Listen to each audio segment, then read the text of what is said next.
Hello అండి, నమస్తే. నమస్తే అండి. ఇక్కడికి ఏదో మీరు ఫుడ్ తీసుకున్నారు, ఎట్లా ఉంది ఫుడ్? చాలా బాగుందండి ఫుడ్. చాలా బాగుందా? ఓకే, రీజనబుల్ ప్రైస్ లో అన్లిమిటెడ్ ఫుడ్, కర్రీస్ అన్ని బాగున్నాయి. రెగ్యులర్ గా వస్తుంటారా ఇక్కడికి? రెగ్యులర్ గా వస్తుంటామండి. రెగ్యులర్ గా వస్తాం. ఎలా ఉంది సార్ ఫుడ్? ఎలా ఉంది? బాగుంది, చాలా బాగుందండి ఫుడ్, చాలా బాగుంది. రెగ్యులర్ గా వస్తారా? రెగ్యులర్ గా వస్తాం, మా ఆఫీస్ కూడా పక్కనే. ఓకే, రెగ్యులర్ గా వస్తాం, చాలా బాగుంది ఫుడ్. ఎలా ఉందండి ఫుడ్? ఎట్లా ఉంది? బాగుందండి, సూపర్ సూపర్. రోజు వస్తా ఉంది. ఇక్కడ మా ఆఫీస్ పెరాక్స్ పక్కన ఉంది. ఇక్కడే తింటారా రెగ్యులర్ గా, లేకపోతే ఎప్పుడైనా? మ్యాక్సిమం సండే కూడా ఇక్కడికి వస్తా ఉంటాయి. వాళ్ళు పెట్టరు, కాకపోతే సాటర్డే కూడా, సాటర్డే కదా వాళ్ళు వచ్చామండి. సండే బందా ఇక్కడ? అవునండి, బాగున్నదండి. మీకేం కర్రీ బాగా నచ్చింది ఇక్కడ? ఏవో ఉన్నాయి? చికెన్ కర్రీ, బోటి అన్నీ ఉన్నాయండి. నాన్ వెజ్, వెజ్ కూడా ఉంది. మీకు బాగా ఫేవరెట్ తీసుకున్నాం, బోటి కర్రీ తీసుకున్నామండి, చాలా బాగుంది. బాగుందా? రైట్ అండి, థ్యాంక్ యూ సో మచ్. ఎలా ఉందండి ఫుడ్? బాగుందండి. అన్లిమిటెడ్ ఫుడ్ బాగుంది. ఫస్ట్ టైం వచ్చాము, టీవీలో చూసి ట్రై చేద్దామని వైజాగ్ నుంచి వచ్చాము. అవునా? బాగుందా? బాగుంది. సో రెగ్యులర్ గా వస్తారా మరి ఇక్కడికి, వీళ్ళ దగ్గరికి? చూడాలి. ఇప్పుడు తిన్నారు కదా, తర్వాత నుంచి జస్ట్ స్టార్టెడ్, బాగుంది. తర్వాత నుంచి బాగుంటే వస్తాం, అన్ని ట్రై చేసి వస్తాం. ఓకే, థ్యాంక్ యూ అండి, thank you. Hello sir, hi. మీరు ఎక్కడి నుంచి వచ్చారు? మేము గచ్చిబౌలి. ఎట్లుంది సార్ ఫుడ్? ఎట్లుంది? బాగుంది. సో వీళ్ళని ఎంకరేజ్ చేస్తూ కూడా, అంటే రెగ్యులర్ గా మీరు ఇక్కడికి వస్తూ ఉంటారా? ఎంకరేజ్ చేసేదానికన్నా ఇది కొంచెం న్యూసెన్స్, పబ్లిక్ న్యూసెన్స్ లాగానే అనిపిస్తుంది. నేను ఫస్ట్ టైం వచ్చిన, చాలా టీవీలలో చూసిన, ఇట్ ఈస్ నాట్ కరెక్ట్ అనిపిస్తుంది. అంటే ఇప్పుడు కుమార్ ఆంటీ షాప్ కాదు కదా ఇది, పక్క స్టాల్స్ ఇవి. Any shopping, it is a footpath way. ఈ ఫుట్పాత్ని ఫుట్పాత్ లాగానే యూజ్ చేయాలి, కానీ దీని ఒక ఫుడ్ అనేసి ఇట్లా మనము పెట్టేస్తే రేపొద్దున ఇంత పెద్ద కమర్షియల్ జోన్లా చాలా ప్రాబ్లం అవుతుంది కదా. ఇప్పుడు మనం కూడా ఏదో ఈ అడ్వర్టైజ్మెంట్ ఎక్కువైపోయి చాలామంది వస్తున్నారు తప్ప ఈ ఫుడ్ హైదరాబాద్లో ఎక్కడ లేదని కాదు, అవునా కదా. బట్ ఇక్కడ ఉన్న వాళ్ళ గురించి పెట్టిన దాన్ని ఈ అడ్వర్టైజ్మెంట్ చేసి పాపులర్ చేసి దీన్ని పెద్ద హైప్ చేసి జనాలు, ఈ రష్, ఈ ట్రాఫిక్ జాము, దీనివల్ల ఎంతమందికి ఇన్కన్వెంట్ అవుతుంది.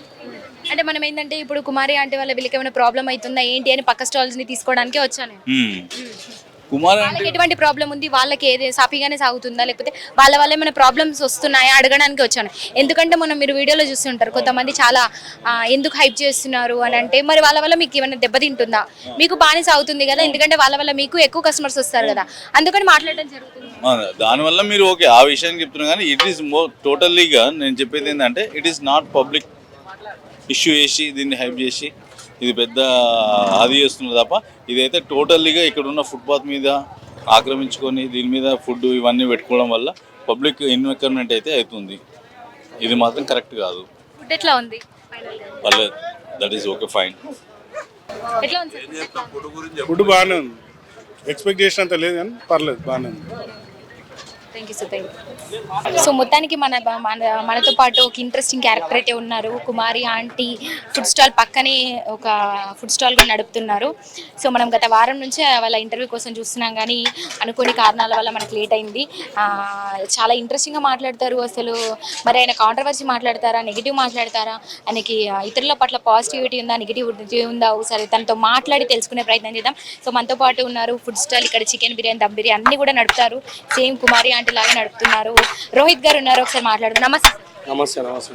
సో ఎట్లా జరుగుతుందండి మీ బిజినెస్? ఎప్పటి నుంచి ఈ బిజినెస్ చేస్తున్నారు? ఎట్లా నడుస్తుంది? అంటే మన బ్రదర్ ఉన్నాడు, ఆయన కూడా ఎప్పుడైనా అక్కడ కుకింగ్ చేసి ఇక్కడ మేము ఆయన కలిసి కష్టపడి కుకింగ్ చేసుకొని ఇక్కడ వచ్చి సేల్ చేస్తాము. బిజినెస్ బాగానే ఉంటుంది, మనకు డైలీ మన కస్టమర్స్ మనకు ఉంటారు. ఒక 80 బిర్యానీస్ అట్లా, mutton pulao, chicken pulao, dum biryani, mutton biryani, chicken biryani మన దగ్గర అవైలబుల్గా ఉంటుంది. మన సేల్స్ అయితే బాగానే ఉంటాయి, మనం తెచ్చిన డైలీ అయిపోతుంటుంది, దానివల్ల ప్రాబ్లం ఏం లేదు. మనం ఇచ్చే క్వాలిటీని బట్టి కస్టమర్ మన దగ్గరకు వస్తుంటాడు. తిన్న కస్టమర్ ప్రతి ఒక్కరు సాటిస్ఫై చేయడమే నా లక్ష్యం, అంతే. కుమారి ఆంటీ పాపులారిటీ మీకేమైనా నష్టం, మీ కుమారి ఆంటీ పాపులారిటీ వల్ల మీకు ఎందుకు నష్టం జరుగుతుంది? నిజంగానే నష్టం జరిగిందా, జరుగుతుందా, ఏం చెప్తారు?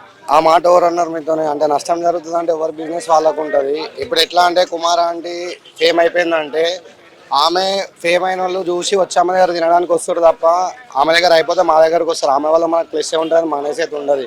ఇప్పుడు ఒక 100 మంది వీడియోలు చూసి వచ్చారు అనుకో, ఆమె దగ్గర వచ్చినప్పుడు 100 మందికి ఫుడ్ అందకపోతే వాళ్ళు ఏం చేస్తారు, ఒక 50 మందికి ఫుడ్ దొరికింది అనుకో, మిగతా మంది 50 మంది ఎక్కడో ఒకటి తినేసి వెళ్ళిపోవాల్సిందే కదా. అప్పుడు మాకు గిరాకీ ఉంటుంది, కానీ ఆమె వల్ల నష్టం ఏం లేదు. ఆమె క్రేజ్ కోసం ఆమె దగ్గర వచ్చి తింటున్నారు, అందరు క్వాలిటీగానే చేస్తారు, అందరు బాగానే కస్టమర్ అందరు నీట్గానే చేస్తారు, అందరు కస్టమర్ సాటిస్ఫాక్షన్ కోసం మీరు చూస్తారు తప్పించి ఎవరు దాంట్లో ఏమైతే ఏం లేదు అంతే. సో దానివల్ల మీకు ఎటువంటి కూడా ప్రాబ్లం లేదు, వీలైతే మంచి జరుగుతుంది అంటారు. మంచిగా జరుగుతుంది. ప్రాబ్లం అనేది ఎందుకు ఉంటుంది? ఇప్పుడు ఆమె వల్ల ప్రాబ్లం ఉందని చెప్పడానికి ఏదైనా గిరాక్ లేదంటే అది మన ఫుడ్ లోపల ప్రాబ్లం ఉంటేనే గిరాక్ ఉండదు. మన ఫుడ్ క్వాలిటీకి ఇచ్చినప్పుడు కస్టమర్ ఎందుకు కాంప్రమైజ్ అవుతాడు? కాదు కదా. సో ఆ వల్ల కూడా అంటే కొంతమంది కస్టమర్స్ అయితే ఎక్కువనే పెరుగుతున్నారు కాబట్టి మీకు కూడా లాభమే జరుగుతుంది. అవును. సో మరి అంటే మొన్న కూడా సోషల్ మీడియా వాళ్ళు ఇక్కడికి రావద్దు అంటూ కూడా కొంతమంది పక్క ఫుడ్ స్టాల్ వాళ్ళు మీతో పాటు చాలా మంది ఉన్నారు, వాళ్ళు కూడా కొంత జరిగి ఒక ఆంటీ కూడా మాట్లాడడం మనం విన్నాము. మీరు రాకండి అసలు ఇక్కడికి కూడా ఎందుకు ఫేమ్ చేస్తున్నారని మాట్లాడిండ్రు. మరి అలా మాట్లాడడానికి గల కారణం ఏంటంటారు? ఇప్పుడు ఏంటంటే ఆమె వల్ల ఏం డిస్టర్బెన్స్ లేదు. ఎట్లా అంటే వాళ్ళు ఇప్పుడు వస్తారు, పబ్లిక్ వచ్చినప్పుడు ట్రాఫిక్ జామ్ అవుతుంది. మీడియా వాళ్ళని రావద్దని ఎందుకన్నారంటే ఒక మీడియా వాళ్ళు వచ్చారు అనుకో 10 కెమెరాలు పట్టుకొని వస్తే 1000 మంది వస్తారు, 100 మంది వస్తారు. ఆమె బిజినెస్ని డిస్టర్బ్ చేసిన వాళ్ళు అవుతారు తప్ప పాపులారిటీ ఎట్లయినా వచ్చిన ఆమెకి పాపులారిటీ రాకుండా ఏం పోదు. ఆమె దగ్గరికి వచ్చినప్పుడు ఇప్పుడు మీరు వచ్చారు వెనుక ఒక వీడియో పట్టుకొని మీతో 10 మంది వీడియో తీసుకొని వచ్చారు అనుకో, అప్పుడు ఏమైపోతుంది? 100 మంది జామ్ అయిపోతారు. అప్పుడు పబ్లిక్ ఫుల్ అయిపోయి జామ్ అయిపోయింది అనుకో, అప్పుడు ఎవరికి ప్రాబ్లం అంటే ఆమెనే అంటారు కదా. ఆమె దగ్గరకు వచ్చి అన్నారు, అప్పుడు మీడియా వాళ్ళని ఏమన్నారు కదా. సో ఎట్లా ఉంటుందండి కస్టమర్స్ ఎప్పటి నుంచి అంటే దాదాపు ఈ షాప్ పెట్టి 50 రోజులు అంటున్నారు. అవును. అంటే మా అవును, అంటే ఐటమ్స్ అన్ని మేము ఇవి బిర్యానీ ఫాస్ట్ ఫుడ్ ఇంతమంది బ్రదర్ నడుపుతుండే. మనం దీనిలో మనం హ్యాండ్ ఓవర్ చేసుకుని ఒక 50 days అట్లా అవుతుంది. సాటిస్ఫై ఉంది, బిజినెస్లో అయితే ఏం ప్రాబ్లం లేదు. కస్టమర్స్ని ఇంకా పెంచుకోవడమే మనం చేయాల్సిన పని అండి, అంతకుమించి అయితే ఏం లేదు. సో ఇది ఇష్టంగా ఎప్పటి నుంచి చేస్తున్నారు ఈ బిజినెస్? యాక్చువల్గా నేను హోటల్ మేనేజ్మెంట్ చేసినాను. నేను 2018 గ్రాడ్యుయేట్ హోటల్ మేనేజ్మెంట్ స్టూడెంట్ని. నాకు యూఎస్ ఆఫర్ కూడా వచ్చి ఉండే, కానీ కొన్ని రీజన్స్ వల్ల నేను పోలేను, బ్యాక్అవుట్ అయిపోయినా. నాకు యూఎస్ వీసా కూడా ఉంది, 2024 జూన్ వరకు వ్యాలిడిటీ ఉంది. కానీ మనకు వచ్చిన పని ఎక్కడో పోయేది, మన ఇండియాలోనే మనకు వచ్చిన పని చేసుకుంటూ మనం బతకాలని చెప్పేసి మన చేతిలో పని ఉంది కదా. కష్టం ఏదైనా కష్టమే కదా, దాంట్లో తప్పేది ఏం లేదు. కాబట్టి నా చేతిలో కష్టంతో నేను చేసేసుకొని కస్టమర్ సాటిస్ఫాక్షన్ కోసం రీజనబుల్గా ఫుడ్ ఇచ్చేసి క్వాలిటీ మెయిన్. ఫస్ట్ క్వాలిటీ లేనిది నేను ఫుడ్ చేయను. క్వాలిటీ ఉంటేనే ఫుడ్ ఇక్కడికి వస్తుంది. అప్పుడు కస్టమర్ సాటిస్ఫై, మన కంప్లైంట్ ఉండొద్దు. ఎందుకంటే వాళ్ళు పే చేసి తింటారు మనీ, అవునా కాదా? వాళ్ళకి సాటిస్ఫై చేస్తేనే పెట్టిన 10 రూపాయలకు విలువ ఉంటుంది కదా. అది మా కాన్సెప్ట్ అంతే. ఎప్పుడు వస్తారు మీరు? అసలు ఇదంతా కూడా ఈ కుకింగ్ అంతా కూడా మీరే చేస్తారు? నేనే కుకింగ్ మొత్తం నేనే చేస్తాను. ఇక్కడికి 11:30 12 కల్లా ఫుడ్ వస్తుంది. నేను 2:30 ఆ టైంలో నేను వచ్చేసి ఇక్కడ చూసుకుంటే మన మాస్టర్ ఉంటాడు, ఆయన సేల్ చేస్తుంటారు. ఎంతవరకు ఉంటుంది? దాదాపు 12కి వస్తా అని చెప్తున్నాను. 12 నుంచి 12 అంటే మనకి 4 o'clock వరకు ఫుడ్ అయిపోతుంది. మళ్ళీ ఈవినింగ్ ఫాస్ట్ ఫుడ్ సెక్షన్ చాలా అయిపోతుంది. మనం మళ్ళీ ఫాస్ట్ ఫుడ్ ఉంటుంది. ఇక మొత్తం 12 to 12 కూడా ఇక్కడే ఉంటారు? అవును, ఉండాలి. చూసుకోవాలి బిజినెస్ అన్నప్పుడు. ఉట్టిగా రావు డబ్బులు, ఎవరు కష్టం వాళ్ళకు ఉంటాయి. కష్టాన్ని బట్టి డబ్బులు వస్తుంటాయి కదా. అందరూ అనుకుంటారు అమ్మ ఈడేంది 100 బిర్యానీలు అమ్మిండి 5,000 వచ్చినాయని. కానీ మన పరిస్థితి ఎట్లుంటుంది? పొద్దున్న లేవాలి, మార్కెట్ పోవాలి, చికెన్ తెచ్చుకోవాలి. చికెన్ అంటాడు ఒక పీస్ ఇరిగిపోయిందంటే కస్టమర్ సమాధానం చెప్పుకోవాలి.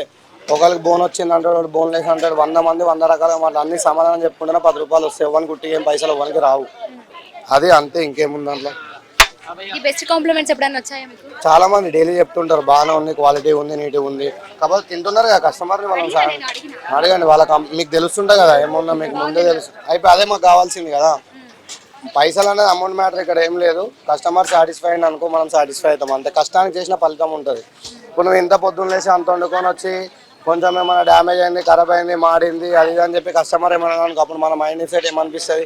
ఇంత కష్టం చేసి అదే నువ్వు చేసింది క్లారిటీగా అయిపోయింది అనుకో, మన సాటిస్ఫై అంటే పైసలు అవే కనిపిస్తాయి.